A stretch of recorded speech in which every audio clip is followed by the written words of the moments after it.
good to see you all here, and especially to see folks from DUP and 10 who are here to, I believe, listen to what the answers are. So hopefully rely on these guys here to talk a bit about that for you. I want to kick off by saying that this is the first in a series of events we're putting on a policy exchange looking at welfare reform in the UK and what we think we should be doing. I guess the context, as everyone knows, is that the coalition come to power and saying basically that Britain's broken, that significant welfare reforms needed to tackle the problems in the system, and a huge raft of policy and announcements following that, and really trying to push forward that agenda. Also, this event is well timed. Tomorrow we see labour market stats coming out, which might see the first time youth unemployment going above the million figure. Obviously, that's pretty politically toxic, and so wait with interest to see what happens there.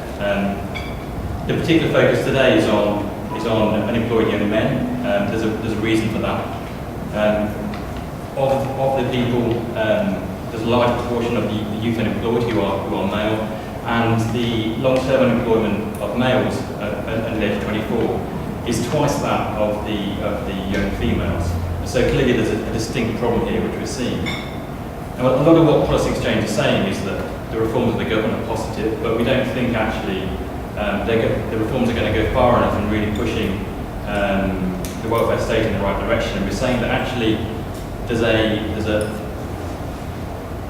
kind of what's happening in the UK is that there's been a series of decades where we've actually undermined self-responsibility and the kind of what people think they should be doing in return for the benefits they're getting. And I think that's most clearly seen as a clear example of that, with the scenes we saw in our cities a few weeks ago, with rioting, looting, people provoking the police, and really behaving in ways which shocked a lot of people. Now, I think what we need to do, and what we are arguing, is that actually we need to push forward this area of personal responsibility and try and say that benefit dependency isn't what we should be doing, and people do have to take on that responsibility.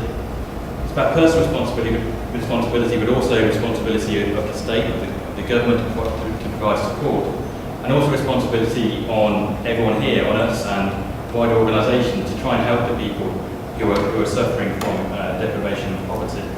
So I know we've got some tough questions about what that support might look like, what we can all do to really help these people, and hopefully the panel we've got here can help us give some of those answers. So just to introduce the panel, we're going to open up with Shiv Malik, author of Due to Generation, How Britain Has Bankrupted Its Youth, hopefully setting out some of the issues and then kind of laying out what the problems we're facing are, potentially some of the answers. Then we're going to go to Simon Marcus on the end, founder of the Boxing Academy in Tottenham and Hackney. Then we're going to move to David Lammy, MP for Tottenham and Shadow Higher Education Minister. And then finishing with Sean Bailey, co-founder and managing director of My Generation, a London-based charity aiming to break the cycle of poverty, crime and ill health in struggling communities. We're going to go for about 5 minutes to move to the speakers. Just like to say that it's quite a small group, and so if you do have any kind of questions going along or want to pitch in with thoughts, then do so. We're trying to get quite an open discussion. So with that, I'd like to kick off with Shiv. Hi, just to set out the scene. Actually, I'll start with this. I'm a fan of as I was when I was a kid, and there was this thing that he had, it was psychohistory. And he said he was able to predict what his notion was, that there were people who could, with maths, predict what would happen in the future of the world and therefore sway events. And the BBC actually released a report on the 9th of September, a couple of days ago, saying that an American computer wizard professor had sort of basically made a supercomputer which you could feed in all of this information from news articles, analyze them in these two ways, which is sort of geographically and by mood, whether the words nice have been mentioned, or pleasant, or horrible and terrible. And he said that he'd managed to predict the Egyptian conflict. So if he'd done this before, he would have been able to predict that there'd be the uprising in Egypt. And if you looked at his little graph that he drew, that came out from analysing the moods and the ups and downs in this news analysis. It also followed a really interesting, another interesting trend, which was sort of economics, and the ups and swings and downswings in the economic cycle. And perhaps that gives you a flavour of where I think these problems lie. So who are the people who have been rioting, who've been out in the streets as such, taking part in what the chair of the Chief Executive of the Justice Board described as street crimes, because they kind of are. The riots were essentially one giant mass street crime, if you want. And it's worth thinking about as well, who were, as he put it, sort of, who were in the streets at the time. What's the kind of age profile of people who are out, you know, in the streets at about 8 or 9 o'clock on an evening, say. And if you analyse by age, certainly, I mean, the one stark feature that comes up from the conviction rates of those of people is they're pushing upwards of sort of 90% of those are aged between 11 and under 30. So they're between sort of 11 and those under 30. So we know they're young. There's a rump of very young people ostensibly out doing and taking part in the riots as police conviction rates. And then even if you can narrow that down further, and actually figures from the Justice Board show that that rump of young people is actually the vast majority of them are age 16. So really then you kind of get to an even narrower bracket, where about 85%, 80% of people being convicted are aged between 16 and 30. So it's the youth, if you want, who have been out rioting. That's perhaps no surprise. We kind of know that from looking at the TV pictures of the time. But it's good to have that confirmed that that looks like that is the case. So to set that in even a wider context, well, what have young people been doing in terms of protests? And you look out and, you know, you would have from this window heard and seen police charging down protesters back in December. That's not very long ago, over student fees. And those people ostensibly were also young people. Again, March 26th, again when there were a series of ruckuses and riots, serious violent disturbances in Piccadilly. Again, those people, from my own anecdotal evidence, were again young. And then if you look wider across the world, you see that it's basically, again, young people who are getting very angry and taking to the streets, whether it's in Egypt or the Middle East, Tunisia, or in Greece and in Europe over austerity measures. So the question is whether it's freedom, austerity, economics. I would suggest that, therefore, it's got to do, this has all got to do with, maybe this is bloody obvious, but it never seems to get mentioned, young people and what's going on with them quite recently. So, book that I wrote, Jobseeker Generation,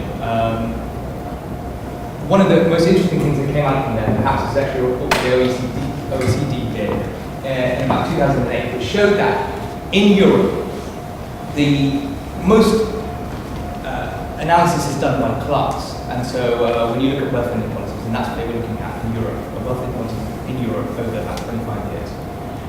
But they also decided to do things by age. And again, that they found, the startling thing that they headlined with, and wasn't really picked up, is that young people in Europe have never been poorer in the last 25 years compared to any other age group. So they're more likely to be poor now than they were at any time in the last 25 years. And if you look at the cuts, again, I'm just throwing things at you and hopefully bring it together. But if you look at the cuts and how they fell again on the youngest, the hardest. You know, we didn't see cuts to, if you want, free bus passes and winter fuel payments. We saw cuts to education and the housing budget and EMA. And ostensibly then from councils to youth services, which are not mandatory. So, is it any wonder that young people would be frustrated economically, and then perhaps manifest that in this word which I heard bandied around when I went to interview writers, which is the word frustration. It's a really interesting word, because some people sometimes find it difficult to actually understand the economic circumstances they find themselves in. That's somewhat understandable, these things are complicated. But they speak certainly about their emotions, and the emotion that came up again and again was frustration. So, and how they described that to me, when they said, look, You know, I want a job. I want somewhere where I want to raise a family. I want a stable home. I don't want to worry about paying my rent every month, at the end of every month, actually in the middle of every month, because they're already timed. And these are very basic things. And actually, when you ask young people what do they want, study after study after study shows they want very basic things. They want a stable job, they want to raise a family, they want a loving partnership. And those are very basic things which this country is ostensibly, in the economic system, is able to give people. A stable job, a stable home.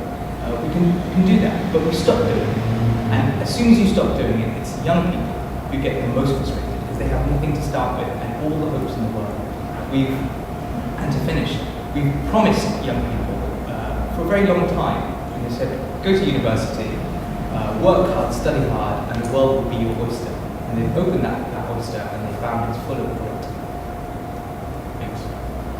Simon, she was talking, I guess, about some of the background there, whether you can lay out some of the things that you're doing now and some of the things you think we're trying to tackle some of those issues and actually try and get these youth back engaged and get rid of their frustration.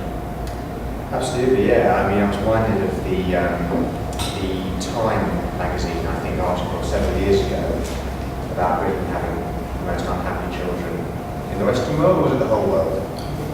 Whole world. And part of their argument to me seemed to be a perhaps lack of love from stable, responsible authority, from stable, responsible communities, and so on. It wasn't so much lack of material opportunity, though that is an issue, clearly. That perhaps leads on to certain elements of what we do at the Boxing Academy. It was founded in 2006, and from the very beginning what we tried to do was look at what was going on. Each individual child and their context and their worries, their concerns, etc. First of all, gangs. Their level of fear for most young people in areas from the postcode wars where gangs control. People talk a lot about there's no authority. There is authority. It's the authority of the gun and the knife and the high-ranking gang leaders. And there's no one to protect the kids from them. There's very little to actually give them the opportunity to leave that. So we have a situation where, yes, there's family breakdown. Yes, there are lack of jobs. Yes, the economy is tanking. Yes, there are drugs issues and so on. But the question to be asked was, is there a way we can try and make good of the situation? And the model that we used in the Boxing Academy, I believe the answer was, and I like to think now has been proved, yes. None of our students rioted. Several of them were seen by our mentors, we call them pod leaders, and sent home. They made the decision not to riot, or loot, I should say, more accurately in many cases. So something was going right. What our model tries to do is give young people a counter-influence, a new identity, self-esteem, a sense of achievement, some authority that they respect, they relate to, and that will say no. That model is transmitted through our system, which is we divide our students into groups of 6. Each group of 6 goes around our site from lesson to lesson, to sporting activity, and so on. The mentor stays with that group of 6. And that group of 6 goes into a maths class, for example. The mentor will then be supplemented by a teacher. And then we have senior mentors who will go around from room to room, popping their head around the door, making sure everything is fine. So more often than not, we have 2 to 3 adults with 6 kids through most of the course of the day. It has to be cost effective. We make it so. The idea is to get as many interactions with those children as you can, positive interactions, positive male role models, sending positive messages. You don't have to join a gang. It doesn't work. If you really try hard, you're determined, you overcome all the obstacles you face. Yes, that might be racism. Yes, that might be joblessness. Yes, there might be all sorts of other things, but you can overcome it. We will give you the opportunities, we will train you, we'll give you vocational skills, reading skills in many cases. So this model is designed to counter all those negative influences that we are all too painfully aware of. So that when an individual is faced with the possibility of losing a shop, of joining a gang, of being involved in lawless behaviour, they have the ability to say no. The ability to understand right from wrong. It's not something that can be taught in a day or a week, but it can be taught. Many of our students take a year or two to turn around, but they do it. They do it themselves, but with advice and support and strong authority from the model that the Boxing Academy represents. So, ideally we'd like to carry on expanding. We know what works, and in speaking to so many other people in the voluntary sector who do very similar things to us, I think I can almost put my hand on my heart and say the answers are all there. Or almost all there. At every end of London there are projects similar to ours, changing lives. Unfortunately, the problem now is money. It's something we're all aware of that's going to happen irrespective of the government. So, perhaps try to be positive. There are many other solutions. Boxing Academy is just one approach that works. There are many others. And I think from there I shall return to the chair. Super, thank you. David, your next. I know that David has to leave at 1, so perhaps if there's any questions for David during what he's saying, then do pop up and ask. Okay, I think that Britain has some very old challenges and some very new challenges. The old challenges centre around a question that's dogged Britain really since the end of the Second World War, and that is who are we, what are we, post-colonialism and post-industrialisation. And there have been moments where we have found our self-identity, but they have been, it turns out to have been, momentary. So there's a period after the war where we still have companies like Rank and ICI and British Petroleum and British Steel and massive industry waning, but providing jobs, particularly skilled jobs and semi-skilled jobs and jobs for a working class. We then start to feel, after the Suez Canal and other things, a bit uncomfortable about who we are. Those jobs begin to wane. And frankly, the 70s is not a happy period for Britain, with lots of industrial strife.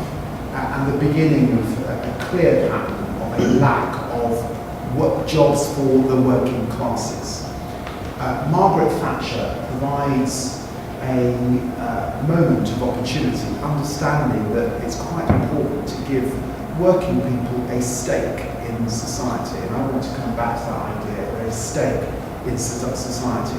She does this by home ownership and by shares predominantly.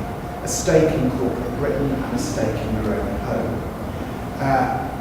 It's that stake that we need to rediscover, and it's a stake in work. Too much of Britain is not working, and the profound problem that Britain faces in the 21st century is a workless poor. Part of the working class, not a feral underclass, that's not how I would choose to refer to it, but workless. And why is it workless? It's workless because even though Tony Blair comes along and also gives Britain a sense of itself in terms of modernity, Cool Britannia, a very different, more liberal attitude to fairness and tolerance and equality particularly, that too feels momentary, particularly once a period of growth comes to an end and we enter back into downturn. So what I'm saying is Britain has a central problem about who are we, what is the nature of our political economy, where are our jobs, and how do we provide for all of our population that actually hasn't been answered in the second part of the 20th century. And we're facing that question in a very, very acute way at the beginning of the 21st century. And it affects those at the bottom particularly. At the top, we've also had globalisation. It means that if you're a footballer, or if you're a banker, or if you're a city lawyer, you're going to make quite a lot of money. And the reason you're going to make quite a lot of money is because you're operating in very international parts of our economy, which means inequality grows. And at the bottom end, where you have this workless, significant workless group that lacks skills, Britain faces profound problems. If you are conservative, whether you are conservative with a big C or conservative with a small c, and there are some within the Labour Party, you are concerned about character. You understand that work forms character, and it is right that some of the centrality of the debate post the riots concentrates on character, concentrates on what we're seeing at that bottom end, which is sustained generation of worklessness. There were huge, profound mistakes made during the 1980s particularly, and the 1970s in relation to parts of, and emphasis on parts of the Afro-Caribbean community in this country. A community that relied heavily on the state, people coming and working in London Underground and the NHS, but also expecting a lot of the state in relation to schools. And things went badly wrong for far too many Afro-Caribbean children at that time. And sadly, in parts of that community, not all of that community, it's very sad that we're seeing a caricature in relation to that community, but parts of that community, we're dealing with the legacy of continued unemployment. So a second generation that failed, and parts of the third generation that also lack jobs and opportunity. But frankly, we also see that across a workless pool throughout Britain, in cities that are very, very different in complexion to Tottenham. So how do we ensure that some communities which now face almost 50% of their young people unemployed in Britain, how do we really tackle this? I'm afraid the government's policy objectives around apprenticeships will not hit the mark, because it's clear that there just aren't enough apprenticeships to dent this community. And it's not clear that the apprenticeships available are, if you like, always attached to the real dignity of work, i.e. serious apprenticeships. It's also not clear that the work programme that the government is coming forward with will really touch a significant proportion of these young people. So we face some profound challenges. I personally think that you've got to have some kind of employment guarantee for young people who are unemployed beyond a year. And I say this coming back to something that Margaret Thatcher understood. A stake in society. The repercussions for a society of sustained unemployment for young people is horrific. Absolutely horrific. And I know that because I lived through it the first time around, the two recessions in the 1980s. We cannot have another generation that are routinely unemployed for longer than a year. We have to guarantee those young people work, not just for themselves, their families and their prospects, but for society as a whole. Otherwise, we will pay the price dearly, a price that I think we're already paying if we go back to other moments where we have thought that we reinvented ourselves, but it turns out that Britain's got some far deeper questions about what the nature of its political economy is at this dawn of the 21st century. I know you got to shoot up, but can I challenge you very, very briefly on that? You were talking, I think, rightly about some of the apprenticeships which are being put forward, and the fact that maybe some of them aren't real, or aren't as good as they might be. And so how do you see an employment guarantee providing anything different to that? So if you're guaranteeing a job for all youth unemployed over 3 years, how do you guarantee that that's actually a good job and a job with progression prospects rather than just like youth training scheme, which was shown to be as bad as being unemployed? I think that it was a mistake of the government to abandon the Future Jobs Fund. I do think that from what I saw in the public sector and the voluntary sector, that there was serious opportunity for young people, serious character building and serious prospect. Now, I don't suggest that the Future Jobs Fund dealt with the whole of the problem, because I don't suggest that the public sector, particularly a shrinking public sector and a voluntary sector, can provide sufficient employment. But I do think that that was a mistake.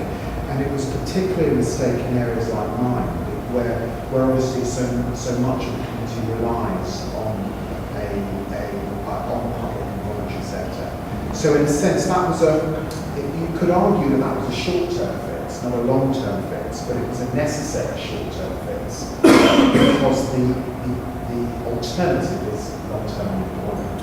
And I suppose what I'm arguing is that long-term unemployment is just the price that we can't afford to pay in this country. Any quick questions? Another question, because we seem to focus entirely on unemployment. I think it's just one strand of the problem, you know. I'm putting this as a comment and a question to you, because as a member of Parliament, possibly you might have to get influence. Because the other aspect is the breakdown of the family. This is something David Cameron's been talking about. Now, there's some things which I think the government maybe can do very little about, like the breakdown of families. I think 50% of married couples, one of the more married couples split up. Maybe the government can't do much about that.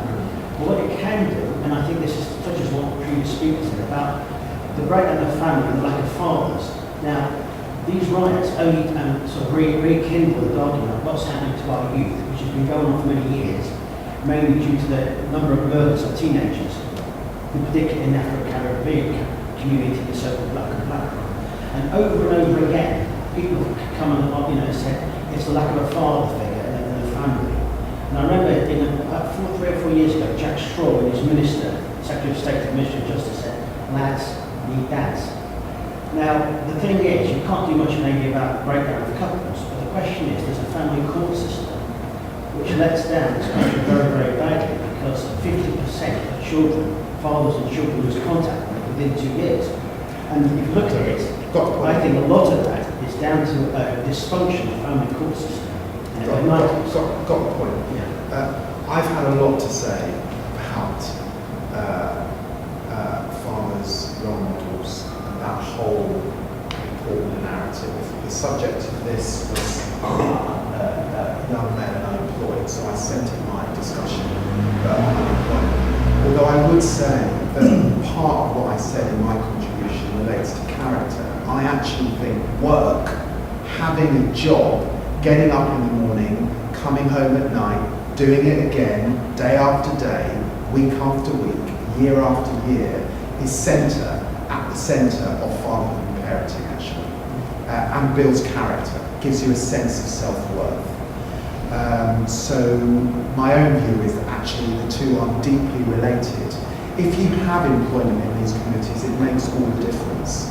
And too often there isn't employment, so So in a sense, we've got to return to the basics. You need a house over here, and there's some big housing issues in Britain that weren't sufficiently tackled in our period in office.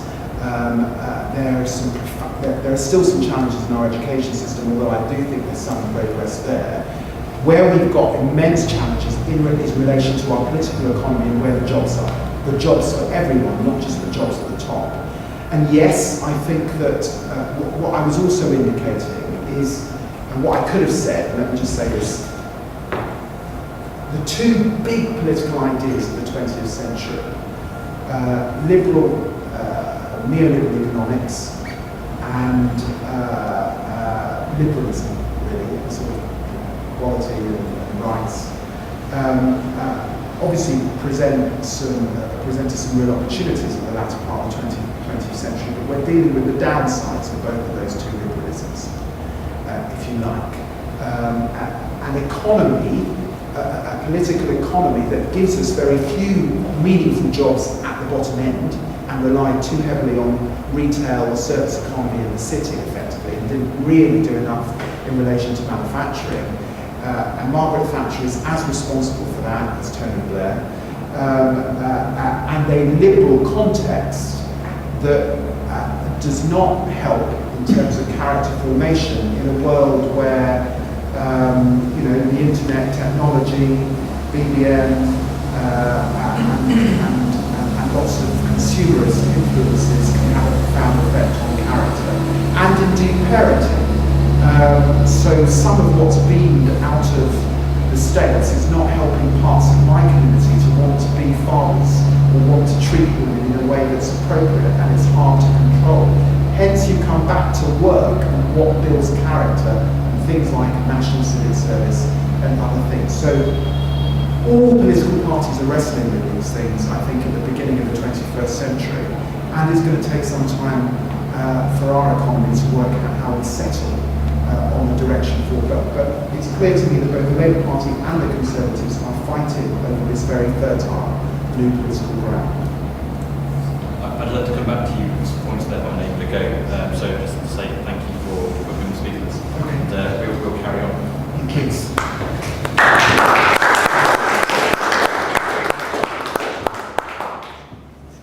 So David I think was talking a lot about worthlessness and second and third generations of work, the kind of cycles which are leading to that. I wonder whether you could kind of open up with some thoughts on what you're doing to try and tackle some of those cycles and worthlessness. I think if I go here, there's some big questions to ask. We've been in an economy that's generated lots of work, but it's gone elsewhere, and I think it's a question we need to answer. I deal on both ends of this game. I think if you look at what's happened to our communities, we've replaced a lot of responsibility with the welfare system. The reason you could not be a farmer is because you know somebody else is going to pick up the bill. The girls that I work with call being a single parent the career. That's what they call it, and there's a moral dimension to that. It's complicated because if you don't house people, then do you make the child suffer? But if you do house people, you make it the career. And that's the things that we've been afraid of addressing. It's easy to defend that position. I bet when people start saying, let's look at single parents, people say we're bullying them, and hence we have lots of them. And we have compounded misery and poverty. I have a group of parents that I deal with.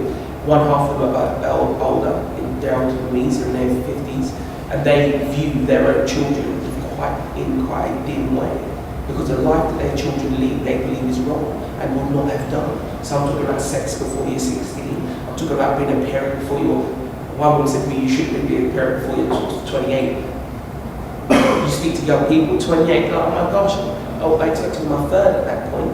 Never take into account who's going to pay that bill and what it does to them. I have a big conversation with people, well, you say you come from a poor background, and that's the excuse for your behaviour. Yeah, why are you subjecting your child to that poor background? Because the statistics are right, people have children at your age and you make a choice to have that child. Generally in poverty. So you've chosen to have your child in poverty. Then we move on to the conversation about rights. The downside of this liberal agenda has been a constant ramming home of what your rights are. So you deal with able-bodied people who could be out working, who tell you about their rights. I used to be the chair of my tenants association, and one of our biggest things was repairs. It's the biggest expense you run in the state. And I remember one day sitting in a meeting, and one of the guys, who, by the way, men very rarely turn up to these things, he put his hand up complaining about the maintenance of his house. It boiled down to the fact that his letterbox was hanging off. This is an able-bodied man, about 30 years of age. This isn't a maintenance issue. This isn't a do you own a screwdriver issue. But this is the world we live in, where he thinks it's his divine right to have these done. I spoke to a student the other day who said to me, it's his inalienable right to have a free education, and I had to point out to him, what about Marty Flo, who needs her hips done? And the argument is, Marty Flo is not growing into her strength, you are. Marty Flo's already paid the bill, you've been paying taxes for 50 years. You've just popped up now. You're our future, but only if you accept that there's going to be some work for you. The thing about young people and unemployment, a lot of what they're asking for is a solution. They're asking for lock, stock and barrel. It is right to say that young people want very ordinary things. If you ask children pretty much after the age of 6 or 7, they're trying to replicate the ordinariness around them. Yeah? But the difference when they're 17, 18, 19, 20 is who's going to pay the bill. I sat with probably 600 children who tried to tell me that we don't invest in them in this country, and I had to put out to them about free education. They conveniently forgot that part, about free education, about all the laws we have about their well-being. My point being, with liberty comes responsibility, and if we don't teach our children that responsibility, they act out their rights. Many people looked into the rights and drew out what they want. I try my best not to do that, but I'll tell you this, I was still with one of my boys, and the text came, let's go to Shepherd's Bush Market. Someone else sent a text, we're talking about we're going to Westfield. That is not a political statement. That's a wider social statement. That's about what we tell our children about their self-worth, who they are. We have lots of children. I run a job and we do our thing, and it's tough to get a job. It always has been for us, because I deal with people at the lower end of the market. You know, I've got a lot of people with serious criminal record or no formal education. But when you start to dig deeper, you have to ask questions. Why do you have no formal education? None whatsoever when you have free education in this country. And it comes back to the family structure, but a lot of it is about the apologists. I have boys who've done lots of bad things, but they've come from very bad backgrounds. But for every boy I had who's had a bad background and done something bad, I have 3 boys who've come from an equally bad background and have done nothing bad. And we need to find out where is that X factor. The right think it's all about personal strength, personal responsibility, and the left think it's all about environment. They're both right, but only in some aspect. We need to look at where is that middle ground. Because I can show you kids with dads whose parents are church-going, God-fearing, working people. They have none of the issues. At all. But they've popped up that way. Actually, I have children who have drug-affected parents. And the closest they get to drugs is Smarties. And school, they're into it. It's a reaction to their environment, and we need to figure that out. And while we have people at the top end who argue for what they want, the liberals in this country must have looked into the rights and saw our last liberal 25 years. That's what I saw. And I'll tell you the only unique thing about those rights, if you look into the history of Britain, we like a riot. This is a country of rioters. We do rights well. These rights were nothing of the miners' rights. These are a minor skirmish compared to the miners' rights. But the significant thing that happened in these rights is what we were after. And in fact, we attacked each other. Very rarely in the history of this country have the British public attacked the British public. They've attacked the police, they've attacked Parliament, they've attacked the army. They don't attack each other unless it's over football colours. The nature of this very public right is something we have to look at. And to say that young people are angry does not make you a genius. Of course they're angry. What young means. Young is French for angry. You want stuff when you're young. How do we manage that process is what we need to ask ourselves. And I look at our education system that trains our children not to work. We're a knowledge-based economy, but yet we give them a skill-based education. And then we wonder why so many parents try to send their children to private school because they respond to the economy they're in. That's the kind of question we need answered. And if we don't answer those questions, we'll have a lot of problems. And I say this to you as well, it is a Western phenomenon that we're insanely focused on the youth. At the one public meeting that we held that anybody bothered to attend, there's a lot of adults. And one of the adults said a really poignant thing. He said, if you feed my 17-year-old son, he'll do well in the future. If you feed me now, all of our kids will do well now and in the future as well. He basically put it down to parents versus children. And he's saying, you give all this stuff to the children, but what about us? We look after those children, they do not look after us. But that's the reason people talk about young children so much, because young children, it's easy to claim as your cohort, and you get very little kickback. Whereas if you claim a group of adults, they start to complain. And I just want a public discourse that is about the reality of the world and not keep harking back to problems we've had. This is a fairly new phenomenon. It's not new in that it hasn't happened before, it's new in this cycle. It cycles around. But we need to have a different conversation now because our economy is not going to grow okay as that will pass. We have a massive national debt, and we have a group of young people who expect different things to what the young people before them did. Huge food for thought there. I'd like to turn it back to the shibboleth, if that's okay. I think there were quite a few things in there which perhaps argue slightly against what you were saying. From what I took, you were saying that this frustration is almost a justification, and that we can expect the rising looting to happen because of that frustration that we're putting down on you. I think what Sean was saying was that actually, it is more about responsibility and that sort of thing. So whether you can pick up some of those. Yeah, maybe to follow on from what David was saying before as well, and Sean was saying, I agree that this is a problem of the liberal agenda. Right? I think there's a weird consensus popping up that this is the case, and the liberal agenda from the economic and the social sense. And in a sense, it has failed economically with the crash, if you want. But there's also this other thing, which is this element of security. And I think, the opposite to a lot of freedom, perhaps, is security. That's the tension that's always been there. And what David didn't say in his talk was that the other idea of running the economy that we've had post-45 to about 75 was this notion that actually, yes, you do ultimately put people in boxes, and yes, there is very little economic freedom in many senses, but what you do give people is a sense of security. So their jobs, you run an economy that has jobs for all, and you really do have jobs for all because there's 500,000 unemployed at the most. At the peak of our unemployment period, post-75, was also at the lowest level, was a million people unemployed. And you can see a vast difference between those two. Sort of, what is that, late 90s, early 2000s, we said, trumpeting this is a wonderful thing, got full unemployment, but it was nothing like the earlier period economically. The other aspect of that was housing, houses for all. That's another massive, these are conservative agendas really, about providing people with security. And you make an effort to do it. Now, I also reject the notion of rights and responsibilities. In our book, we say, actually, what we really mean by most of these things is some notion of benefits and obligations. And that actually puts things within a context, within a time context, i.e., there are things that we receive, and there are things that we are then obligated to pass on. And that's kind of what I wrote back in the book, saying that we're not doing that for young people, and they should expect more. God, they don't expect much, but they should expect more than kind of, living back in sort of the Victorian with cholera, right? So they do expect more, and that's quite natural. But we're giving them iPads when really they want a sense of security, and housing is a massive issue.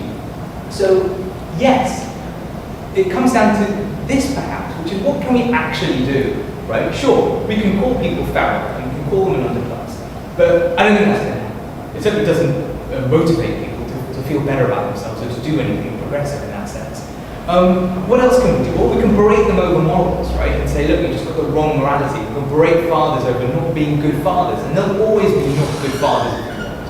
But what can government actually do, right? Or what can, as a society perhaps, even wider than that, can we actually do? Well, one of the major things that we certainly can do is make sure that people have some basic things in life, and the older generation have these basic things.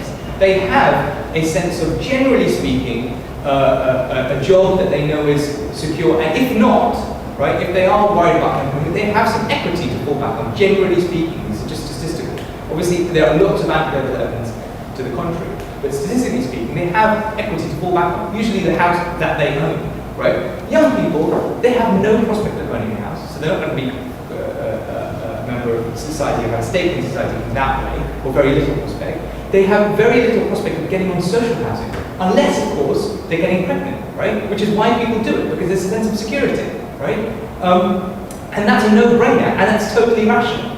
So if we want to change it, we've got to make it irrational to have that situation, which is probably building more social homes, so they're not rationed on that basis. I mean, that's obvious. I don't understand why it isn't, why people don't think about it in that way.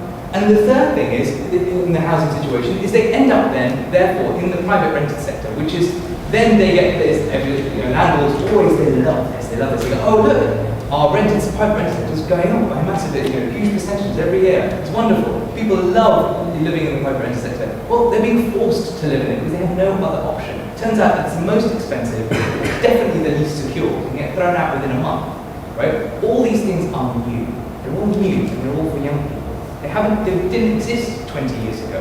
The situation was completely different. The government treated housing in a completely different way. And obviously we haven't even got into the job situation. So there are things that have actually changed for young people. But being young is not the same. And there's lots of benefits to being young. You live in this I'm constantly told we live in this wonderful economy where computers and iPads and everything else. There's not much use. You can't get those basic things. And it's those, I agree totally with David. It's those basic things that provide character, right? The government can do some of this stuff. It's great. That's brilliant. So why not? I've got to say, Can I bring air conditioning? So I'm Yeah. freezing. I want to get one brief. Simon, I've got to say, please. Firstly, I've got to say, you've got to understand, people are unemployed because the government's made a choice to do that. One of the things that's changed in the world, we don't have this enormous empire to feed ourselves off of. We are not that big economic power. It isn't a choice between employment and something else, and we have the choice. If you gave any government of any complexion the choice to employ people, they'd do it. They don't have that as a choice. There's some certain things they can try to make that happen, but the bottom line is 40% of the wealth in the West is marching east, and that changes the complexion of what we're doing. And actually, social housing is a little bit more complicated than that, because when you provide lots of social housing, you always provide a strip of people who are not quite able to get it, but it affects the price of their housing.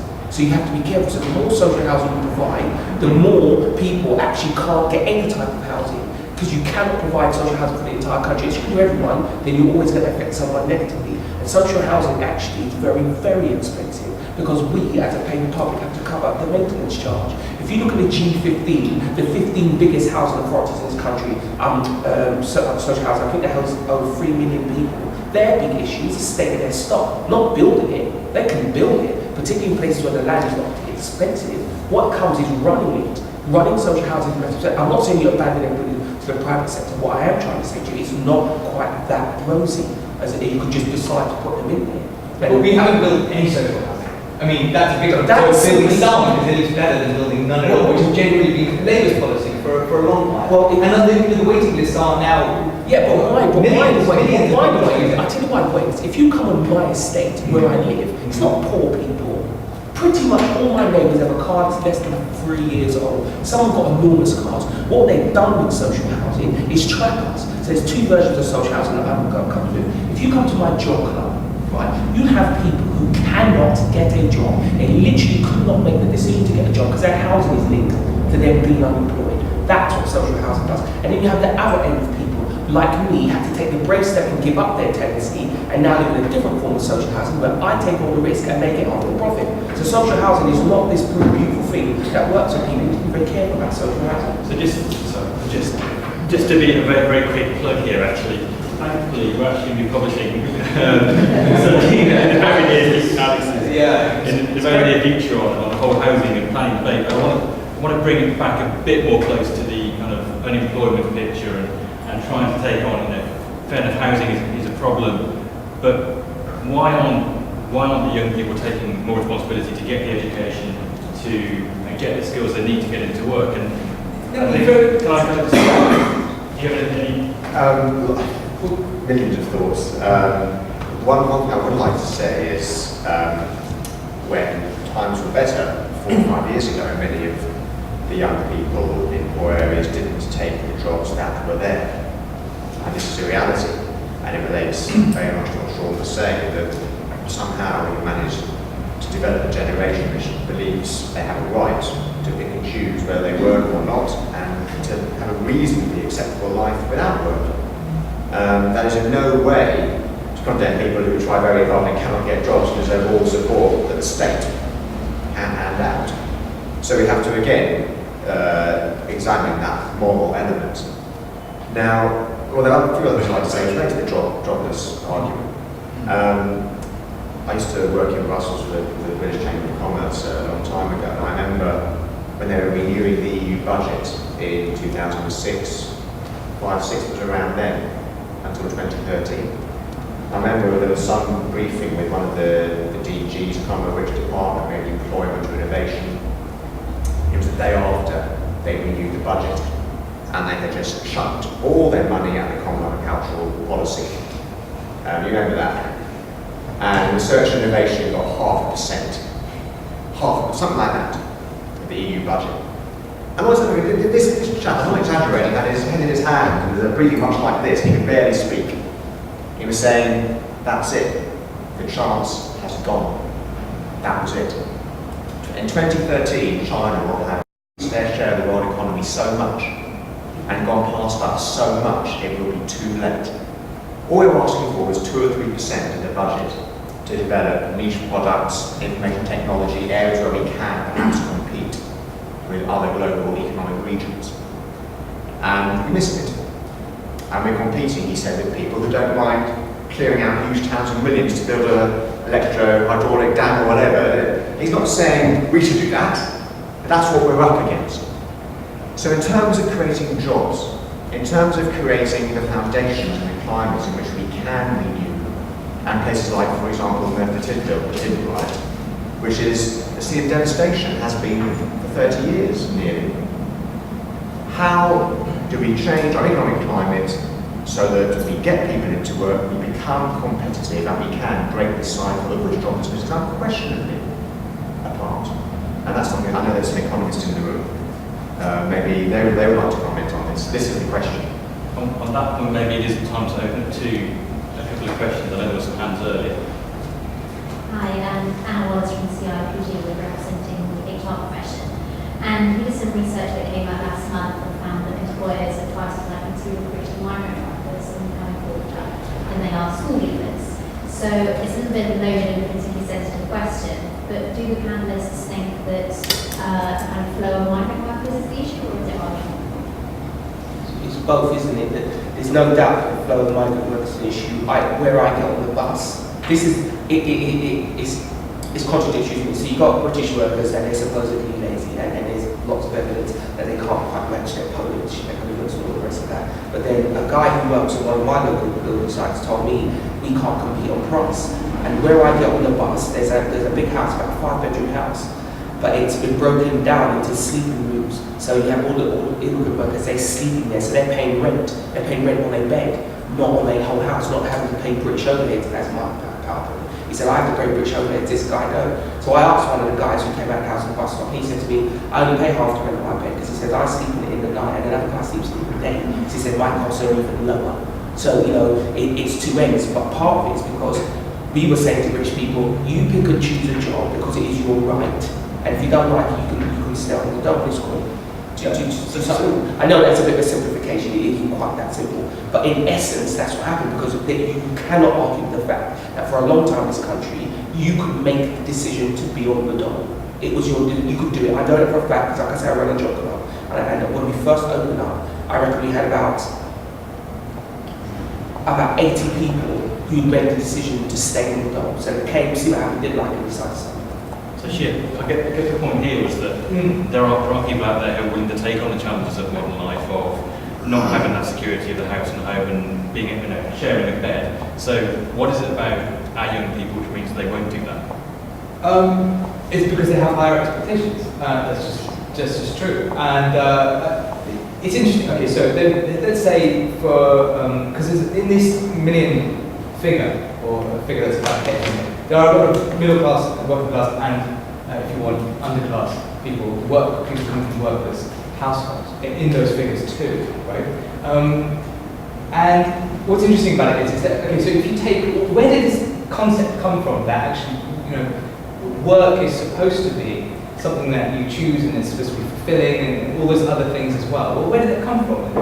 My suggestion is that it came from a time in the 60s, the late 50s, 60s, and just heading into the 70s, where actually there were 4 jobs for every person, right? And it's really almost no-brainer. It kind of creates a culture where you go, yeah, well, since I've got so many jobs to choose from, which job will I choose? Which job's right for me? Which one best expresses my character?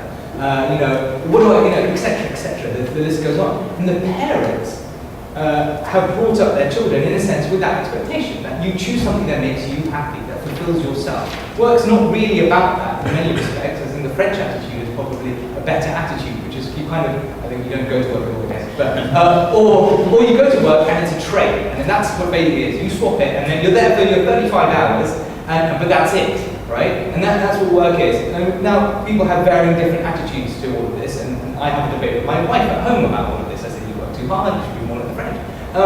And she goes, you're just a useless, lazy fool. Anyway, yes, you're right. But there is a contrast. It emanates from economics, right? So on the other hand, as well, we also have a generation of parents, if you want, who are going, well, why can't you just get on your bike and find a job? And they don't understand that actually now we're in a reverse situation where there are 4 people to every job. And even if you're a graduate, it's just as bad.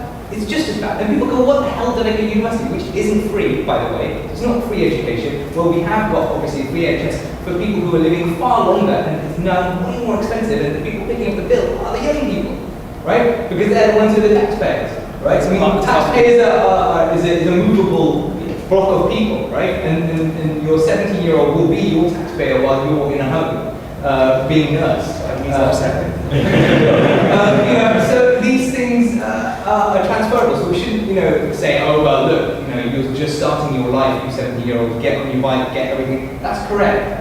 People should be, in a sense, imbued with a sense of hope. But if it's also not possible, government should also, at the same time, invest in the young people, because that is the right thing to do. What do you think people in China or India, which I do know pretty well, what do you think they do? Families invest in their kids. That's it. That's all Look they at do. the word you're saying. But you're saying family. This is the big thing. Families and This is the big thing. But this is the thing. We haven't invested in our economy. Too much of our economy is in our government. And the political discourse is even worse, because the political discourse talks about business as this big evil thing. And I've been in many situations where I've had to talk to business people. Most people work for a business, not for the government.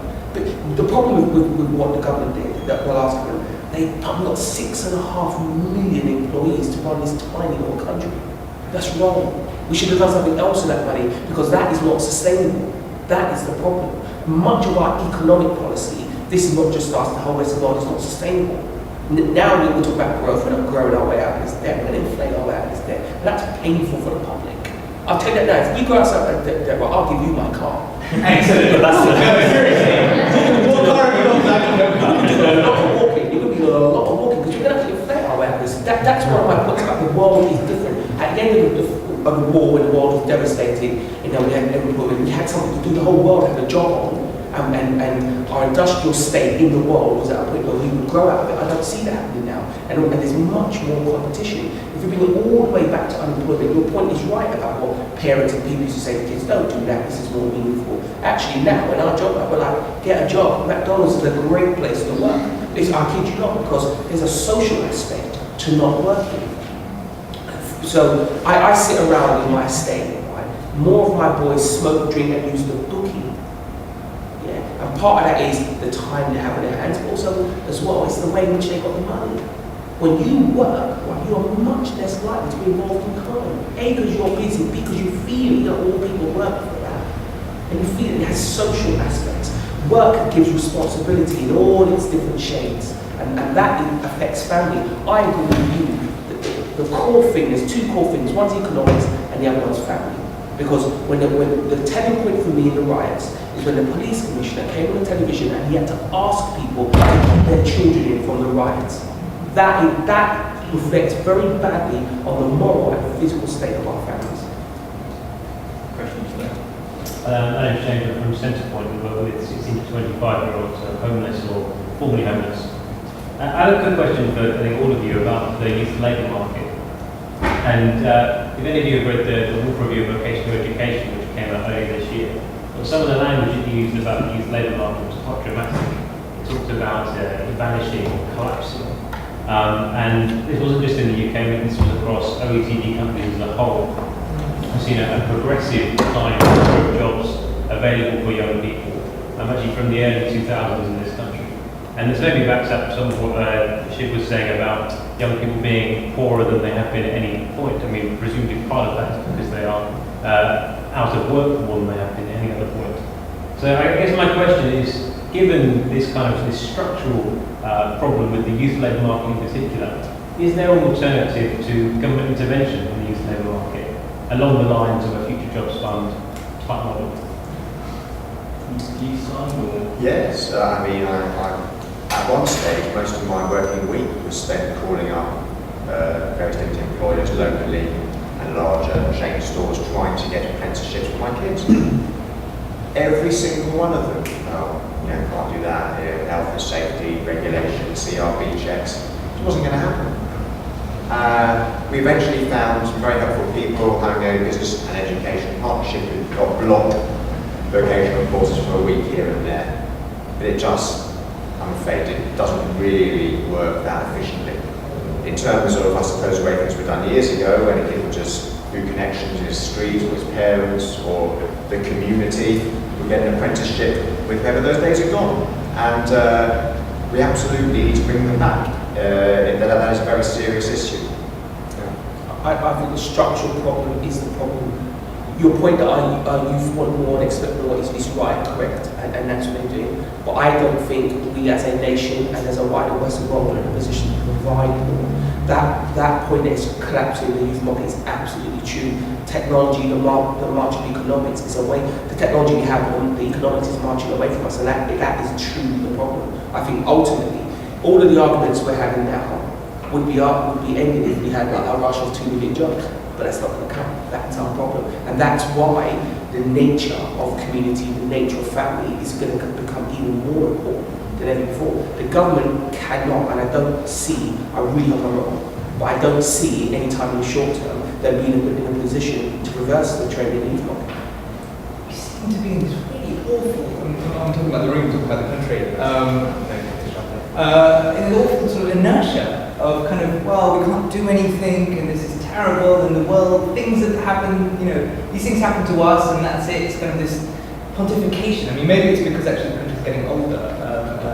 Statistically, that we're always analysing things in generation terms.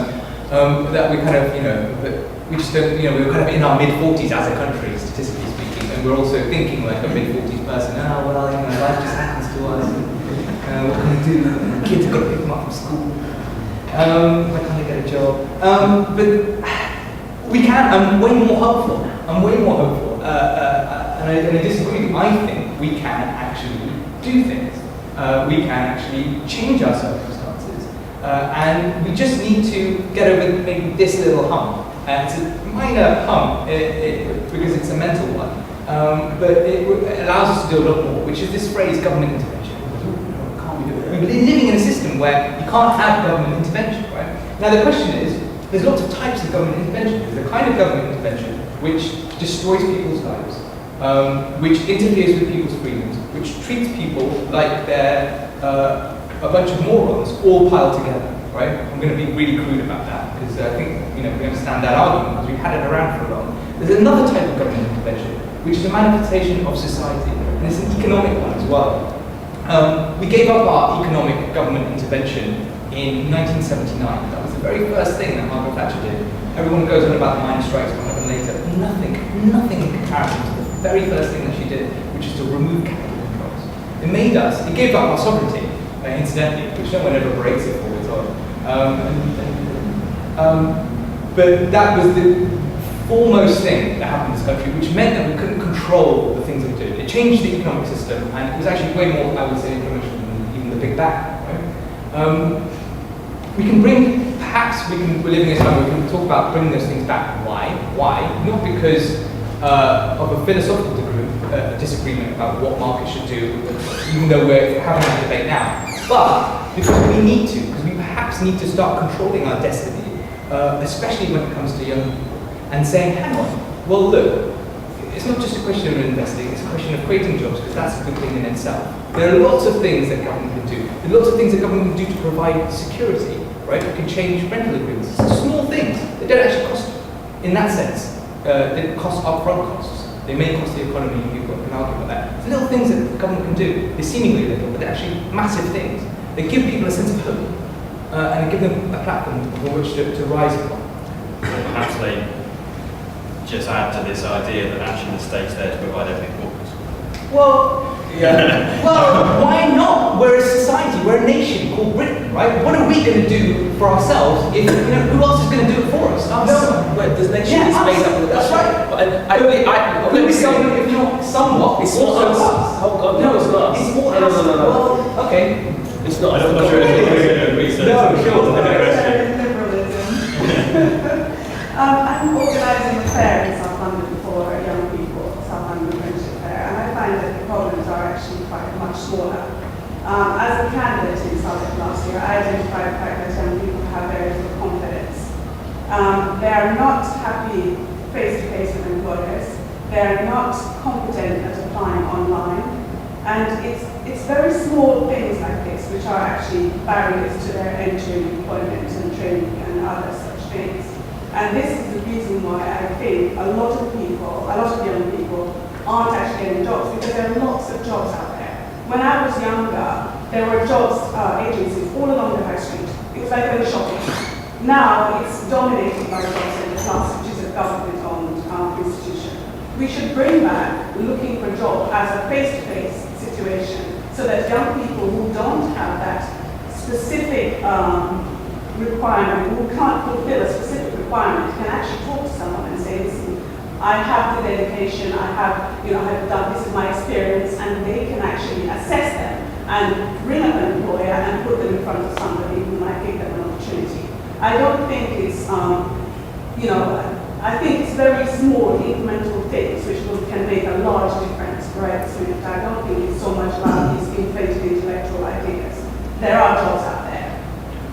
It's almost as if I planted you in the audience to ask that very question. So, we're actually going to be publishing a report later on in the week looking at some of these issues around how Jobseeker Plus works, how it looks for jobs, and actually saying, personal advisors and Jobseeker Plus should be doing this. They should be phoning up people saying, I've got a young person here who's willing to do this job, and it should be much more about this kind of recruitment agency kind of idea, and that to us is a really key thing. Well, cause and effect is mixed up, I think, on that one.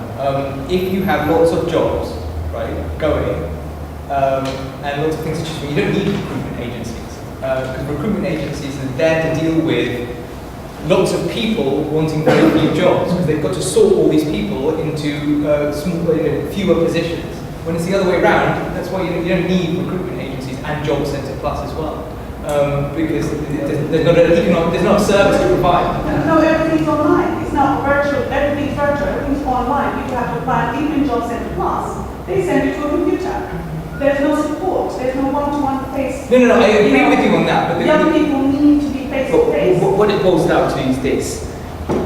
The problem with that, we're in a very paper-based system. So if you're a recruiter, you're looking at 5A stars, whatever, and what the Jobseeker Plus model is someone arguing your case. Because actually, most of the things that make you successful in work are not the exams you passed. It's all those other soft skills you're dedicated. You've been clever as a person, well, if you're bone idle, what difference does it make?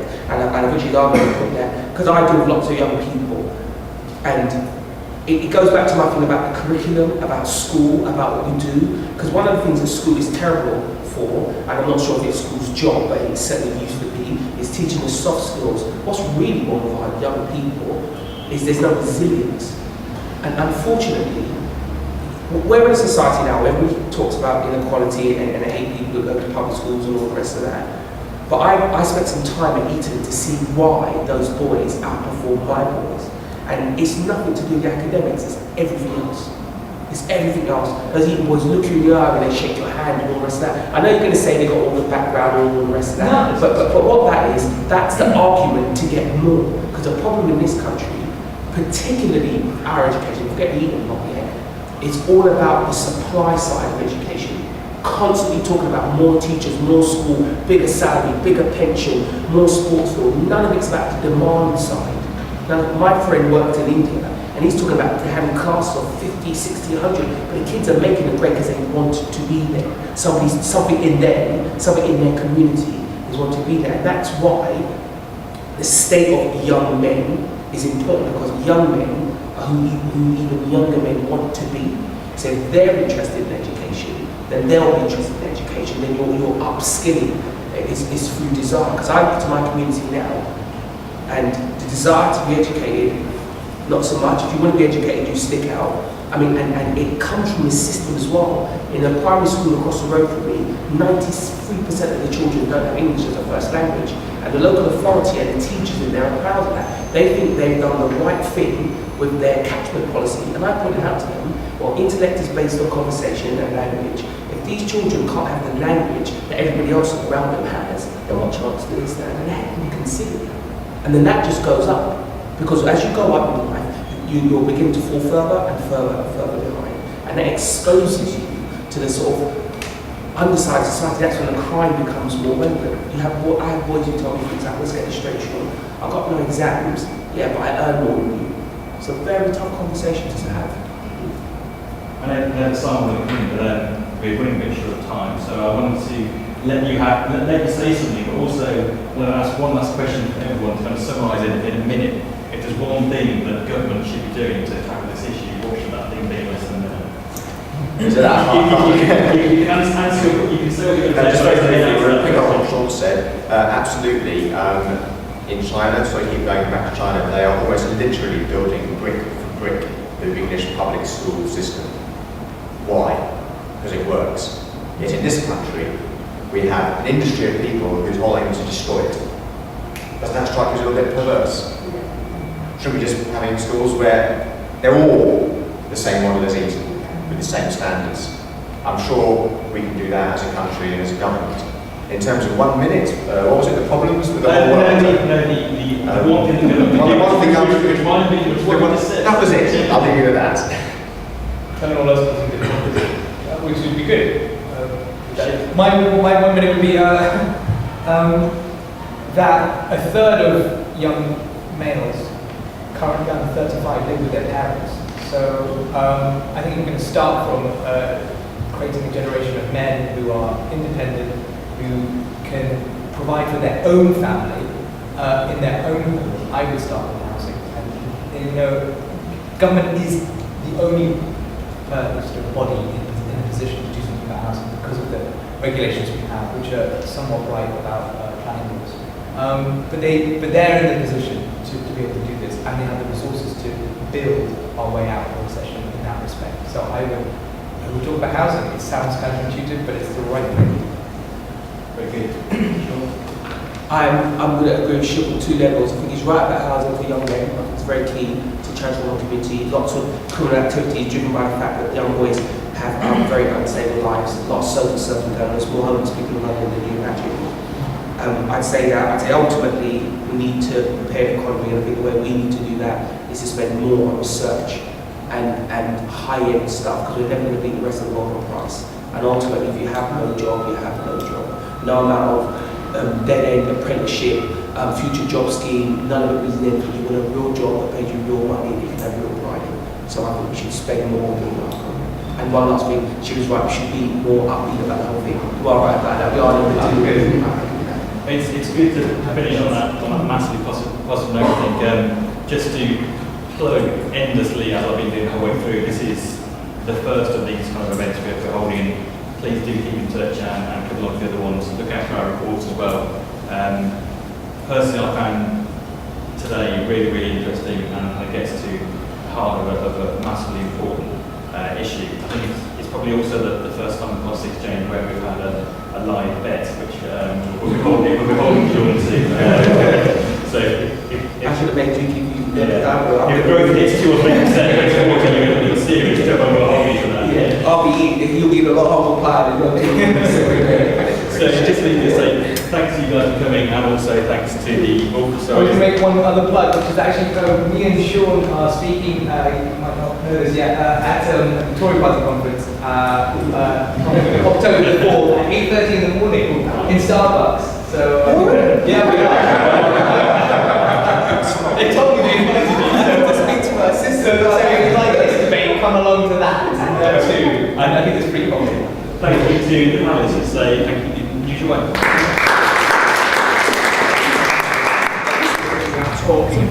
There's a terrible tendency in public debate to equate worthlessness with unemployment, and even more narrowly with claiming unemployment. I hope by now many of you realise that taking those worthless individuals and benefits are not unjust. That is why They are asset programs. doing better than average for Corporation and consistently